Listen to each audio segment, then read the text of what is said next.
এবার আজকে আমরা যেটা পড়বো প্রতিবর্ত ক্রিয়া। দেখো আমাদের যে প্রধান প্রধান যে কাজগুলো, এই প্রত্যেকটা কাজ কি করে?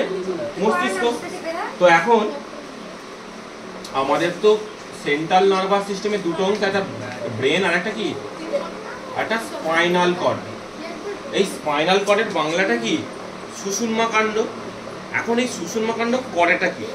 বলছে সুষুম্না কাণ্ড in the absence of brain, ব্রেনের অনুপস্থিতিতে যে সমস্ত কাজগুলো আছে সেই কাজগুলো ঘটায় স্পাইনাল কর্ড, মানে নির্দেশ দেবে। কিরকম? ধরো একটা মানুষ ঘুমোচ্ছে, তার পায়ে কেউ সুড়সুড়ি দিচ্ছে, মশা বসেছে বা ইত্যাদি, তখন ব্রেনের অ্যাবসেন্সেই সে কি করবে? মশাটাকে মারার চেষ্টা করছে বা পায়ে সুড়সুড়ি দিলে পাটা দেখবো সরানোর চেষ্টা করছে। এইগুলো কি কার কাজ? স্পাইনাল কর্ডের কাজ। বুঝতে পারলে? এগুলো কার কাজ? স্পাইনাল কর্ডের কাজ। এবারে হ্যাঁ, মানে আমরা যখন মানে জেগে আছি তখন সেই কাজগুলো সামলাই ব্রেন, মস্তিষ্ক। কারণ তখন আমাদের ইন্দ্রিয়গুলো অ্যাক্টিভ আছে, 100% অ্যাক্টিভ আছে, এগুলো ব্রেন করছে। কিন্তু যখন ব্রেন ঘুমাচ্ছে, মানে আমরা যখন ঘুমাচ্ছি, আমরা ব্রেন ঘুমানো মানে আমরা ঘুমাচ্ছি, তখন কি কার কাজ করছে? স্পাইনাল কর্ডের কাজ হচ্ছে। তাহলে এরকম স্পাইনাল কর্ডের যে কাজগুলো করছে, এবার দেখো সেইগুলো দেখো। এইটা নিয়ে আমরা পড়বো এবার রিফ্লেক্স অ্যাকশন। আজকে পড়া হচ্ছে এটাই, রিফ্লেক্স অ্যাকশন মানে প্রতিবর্ত ক্রিয়া।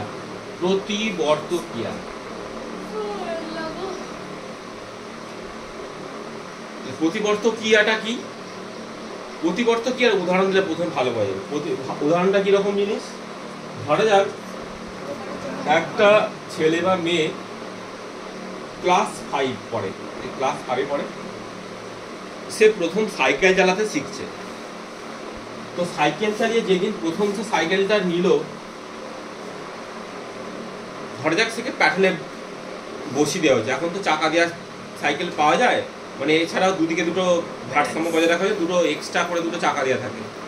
তো সিটে বসে বললো, কিন্তু প্যাডেল কখন করতে হবে আর কখন ব্রেক করতে হবে সেই জিনিসটা এখনো বোধগম্য হয়নি। মানে শুধু প্যাডেল করছে, যে প্যাডেল করে যাচ্ছে, কখন ব্রেক করতে হবে বুঝতে পারছে না। কিন্তু এর যখন বয়সটা ধরা যাক 8 বছর হয়ে গেছে, মানে 8 ক্লাসে পড়ছে ধরা যাক, বা 6 বা 7 ক্লাসে পড়ছে, তখন এর কাছে কোনো ব্যাপারই নেই। সে নিজের অজান্তেই কখন ব্রেক করতে হবে, কখন স্পিড বাড়াতে হবে, কখন স্পিড কমাতে হবে সব জানে। অর্থাৎ তুমি যখন প্রথম ধরে নাও মোটর সাইকেল চালানো প্র্যাকটিস করছো, তখন তোমাকে কখন ক্লাচ ধরতে হবে, কখন অ্যাক্সিলারেটর বাড়াতে হবে, কখন ব্রেক টিপতে হবে, স্টেপ বাই স্টেপ করতে হবে। করতে গিয়ে দেখবে কখনো গাড়ি জোরে চলে যাচ্ছে, কখনো ব্রেক করতে অসুবিধা, কখনো পড়ে যাচ্ছে, ইত্যাদি নানান জিনিসগুলো হচ্ছে। অর্থাৎ তার মধ্যে এখনো সেই জিনিস তৈরি হয়নি। তখন কিন্তু তাকে যখন শিখছে, প্রত্যেকটা স্টেপ শেখার সময় প্রত্যেকটা স্টেপ, মানে ব্রেকটা কখন ধরতে হবে এইটা একটা বিষয় শিখছে, তারপর এটা শিখে গেলে কখন স্পিড বাড়াতে হবে এটা একবার শিখছে, মানে ইত্যাদি বিষয়গুলো বলছি ধাপে ধাপে শিখছে। যখন স্যার এটা নিয়মিত অভ্যাস হয়ে গেল, তখন তাকে বলতেও হয় না, আর তার ব্রেনে এটুকু জোরও দিতে হয় না যে এবার ব্রেক করতে হবে, এবার জোরে চালাতে হবে, এবার আস্তে করতে হবে। অটোমেটিক কাজগুলো হচ্ছে। এই অটোমেটিক কাজ এগুলো কিসের মাধ্যমে হলো? সেভারাল প্র্যাকটিসের মাধ্যমে, অনুশীলনের মাধ্যমে। অর্থাৎ তুমি একটা জিনিস কি করলে? অনুশীলনের মাধ্যমে শিখলে, মানে প্র্যাকটিস করে শিখলে। আর একটা কি জিনিস? আর একটা জিনিস সেটা হচ্ছে তুমি বসে আছো বা দাঁড়িয়ে আছো, এখন কেউ একটা গাছ থেকে ডাল পড়ার আওয়াজ হলো, মানে গাছটার নিচে তুমি দাঁড়িয়েছিলে, একটা ডাল পড়ার আওয়াজ হলো, যে তুমি যত কম বয়সী হও তুমি সেখান থেকে আওয়াজ শুনে সঙ্গে সঙ্গে সরে যাওয়ার চেষ্টা করবে। বা তুমি বসে আছো বা দাঁড়িয়ে আছো, যাই থাকো না কেন, তোমার চোখের দিকে কেউ ফু দেওয়ার চেষ্টা করলো, তুমি চোখটা কি করে বন্ধ করার চেষ্টা করবে। বা একটা ঢিল কেউ তোমার দিকে ছোড়ার চেষ্টা করলো, তুমি যে বয়সী হোক কি করবে? সরে যাওয়ার চেষ্টা করবে। বা তোমার গায়ে কোথাও যদি ছ্যাঁকা লেগে যায়, তুমি সেখান থেকে হাতটা সরানোর চেষ্টা করবে। এই কটা শেষের যে উদাহরণগুলো বললাম, এর জন্য কোনো প্র্যাকটিসের দরকার হয় না, এগুলো আমরা অটোমেটিক্যালি আমাদের শরীর থেকে মানে ইনবিল্ট টাইপ, কি বলবো, যেমন তুমি হাত পা নিয়ে জন্মেছো ঠিক তেমন এই বৈশিষ্ট্যগুলো নিয়ে জন্মেছো, যে ঠান্ডা লাগলে হাত সরাবো, গরম লাগলে হাত সরাবো, ঠিক আছে, চোখের কাছে কিছু পড়ে গেলে চোখের পাতা বন্ধ করবো বা মুখটা সরিয়ে নেবো, এইগুলো কাউকে শিখিয়ে দিতে হয় না। শিখিয়ে দিতে হয় কি, যে ছ্যাঁকা লাগছে হাতটা এবার তুই সরা, তবে সরাবো, তার আগে আমরা সরিয়ে ফেলি। তাহলে দুটো জিনিস আমরা শিখছি, একটা অনুশীলন বা বারবার প্র্যাকটিসের মাধ্যমে শিখছি, আর একটা উইথাউট প্র্যাকটিস আমরা জন্মগতভাবে শিখছি।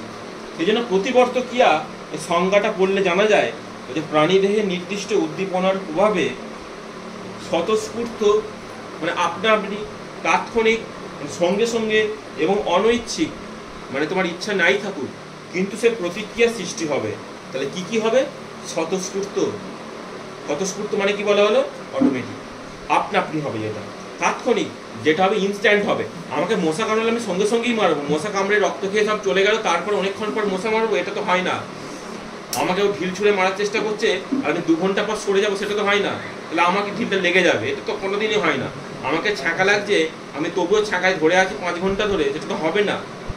আচ্ছা, অনৈচ্ছিক কি? তোমার ইচ্ছা থাকুক আর নাই থাকুক, এই তুমি করবেই এটা, তাই তো? তুমি অটোমেটিক নিজেই হাত সরাবে ছ্যাঁকা লাগালে। তাহলে এই 3টে জিনিসের জন্য যেটা জিনিস সেটা হচ্ছে প্রতিবর্ত ক্রিয়া। সংজ্ঞাটা বলছে প্রাণীদেহে নির্দিষ্ট উদ্দীপনার প্রভাবে আমাদের অনৈচ্ছিক, স্বতঃস্ফূর্ত এবং তাৎক্ষণিক যে প্রতিক্রিয়া সৃষ্টি হবে তাকে আমরা কি বলবো? প্রতিবর্ত ক্রিয়া। তাহলে প্রতিবর্ত ক্রিয়া দুটো ভাগ, একটা জন্মগত, একটা অর্জিত। তাহলে জন্মগত কোনটা আর অর্জিত কোনটা?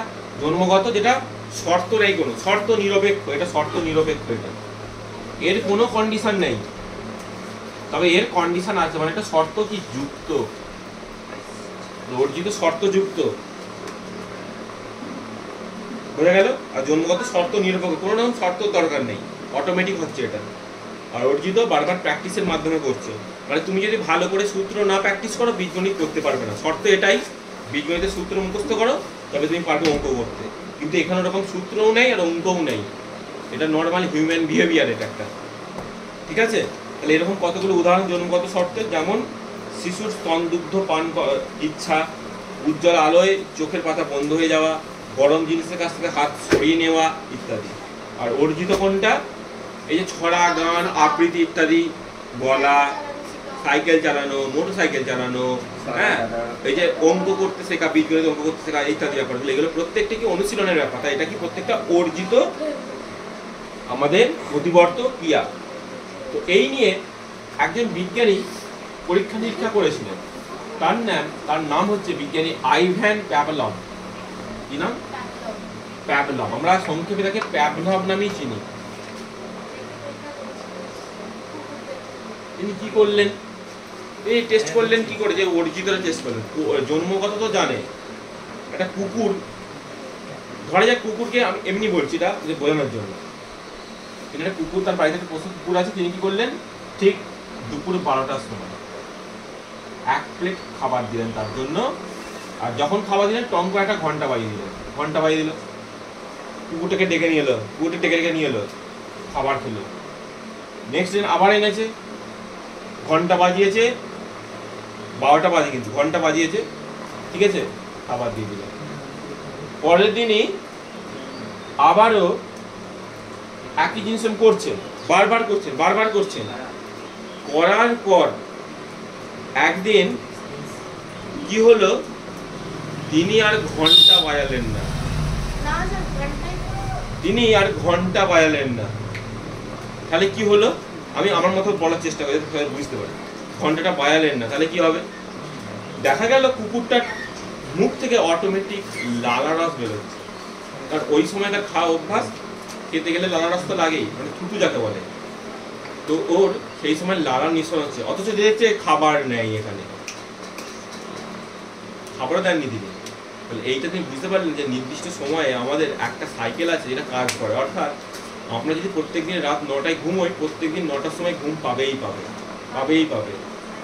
আমরা যদি দুপুর 12টায় লাঞ্চ করি, খাবার খাই, তো দুপুর 12টার সময় সেটা প্রথম খিদে পাবেই একবার, ঠিক আছে?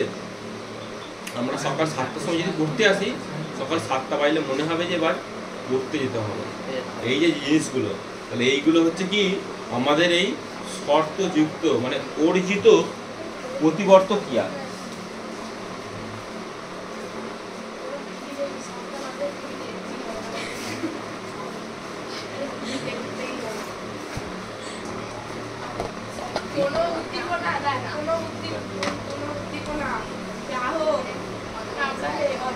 এবার কিরকম হচ্ছে, ধরো একটা ব্যক্তিকে মশা কামড়াচ্ছে, তো এইটা একটা কোষ, এই কোষটার নাম কি বলবো, গ্রাহক কোষ, মানে ইংরেজি বলে রিসেপ্টর বলে।